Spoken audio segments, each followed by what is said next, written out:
Hey y'all! Welcome back to another segment of Lunar Kitten TV. Happy Sunday. I hope you all are doing absolutely amazing this morning. And if it's nighttime where you're at, good night. Today I think we're going to go ahead and dive into another spell. 2020 has started pretty rough for some people, including myself, and I think it's really good that we're protected. So I want to bring a little bit more of an involved spell to the table. It's a protection spell I've been using for the last 3 years. I feel very good about it and I want to share it with you guys. So let's start. So as you can see, there's lots on the table here, but don't worry, I'm going to go through all of it. The first thing we're going to do is we're going to start with our black salt. Now, if you don't have any black salt, regular salt will work just as fine, but since this is a protection spell, I'm going to go ahead and use the black salt, being that black corresponds with protection. And if you'd like a little cheat sheet, if you don't have any, but you do have charcoal on hand, mixing some charcoal with your salt will make the black salt. If not, I'll also post a link to where I get my black salt from. So what you're going to do first is you're going to put a circle with the black salt around your cauldron, basically protecting the nerve cell of this spell. So go ahead, and while you're doing that, think about protection, think about what you're calling the protection for. It's a bit messy, so you will have some dirty hands after, but that's all right. And now that we've got our circle casted, we're gonna go ahead and do some smudging. Yay! Now you guys know that I love to smudge multiple times throughout my spells, but I think for this one we're just gonna go ahead and smudge absolutely everything in the very beginning and leave it going in the cauldron so we can have it through the spell. So also, while you're smudging, try and sit with that intention. You're calling protection for your family, for you, for your home, everything. And after we do the general smudge, we're going to go ahead and smudge our individual stones. Now for this, you're going to need 4 stones to place in the 4 corners. I use protection stones, really good. This one that I'm holding now is tourmaline, and the 2 other black stones are obsidian. I resonate very highly with tourmaline, so I kept that one closest to me, but you can use whichever stones you like. And you can see that I've got my clear quartz point. Clear quartz is basically amplifier, so I kept that one at the very top so we can really call in that protection. Give yourself a little smudge, and then, like I said, we're going to put it in the cauldron so that way we can get that wonderful smell while we're doing everything else that we're doing.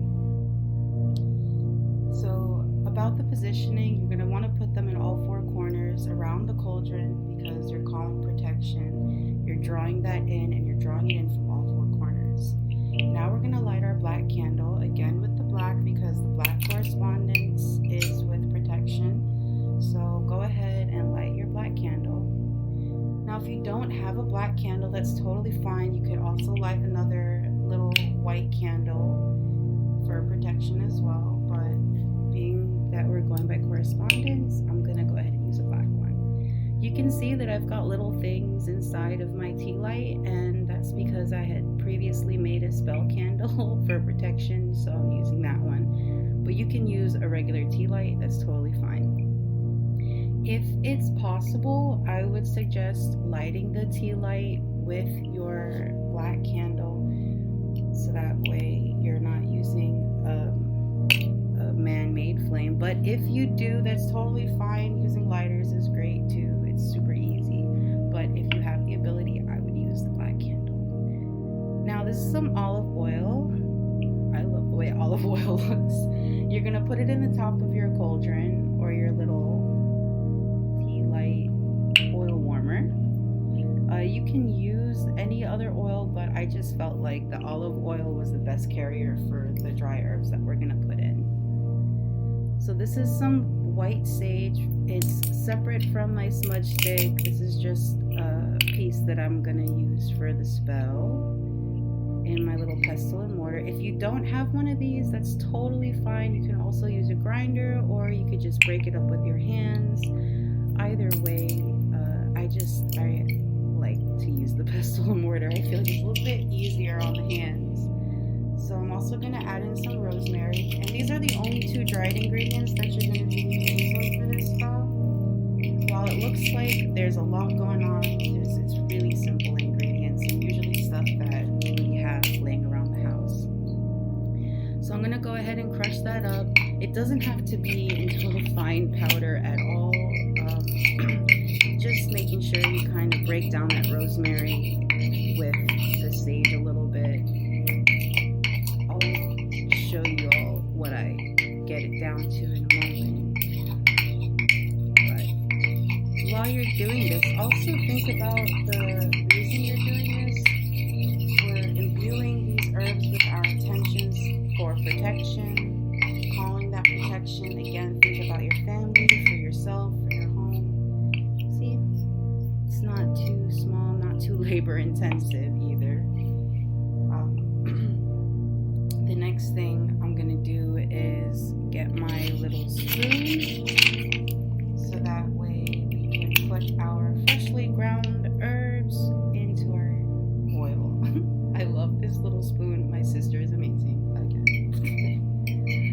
So I like to take it and kind of just go clockwise with it into the oil. It doesn't really matter how you put the herbs into it, just whatever feels right for you. But again, as you're doing this, think about who you're calling protection for. You're going to want to do that through all the stages of this. Really think about, calling in that protection. And the next thing we're going to do is really just kind of sit with it a little bit, breathe, think about your intentions for this, and then we're going to seal it off with our star anise. Now, you can get these at the store in this little Badia packet for like 95 cents. It's a big packet. You only need one, but it's good to have on hand because you can do the spell at least once a month, for yourself, your home, your friends, your family, and all that. But you're going to want to put it face up, right in the middle. It's like a little pentagram that seals off your spell. Plus, once it heats up, it smells really good. I'm going to give you a little bird's eye view of this so you guys can see what it looks like from the top.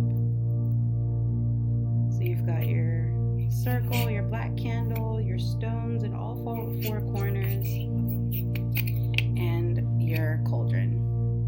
So the next thing, or the last thing you're going to do is really kind of sit with it. I like to place my hands on the mat before I say the spell and really kind of put my energy into it. So I seek protection and sound my alarm. My body, mind, and spirit now safe from harm. My aura a shield to help me stay strong. I now block negativity and all that is wrong.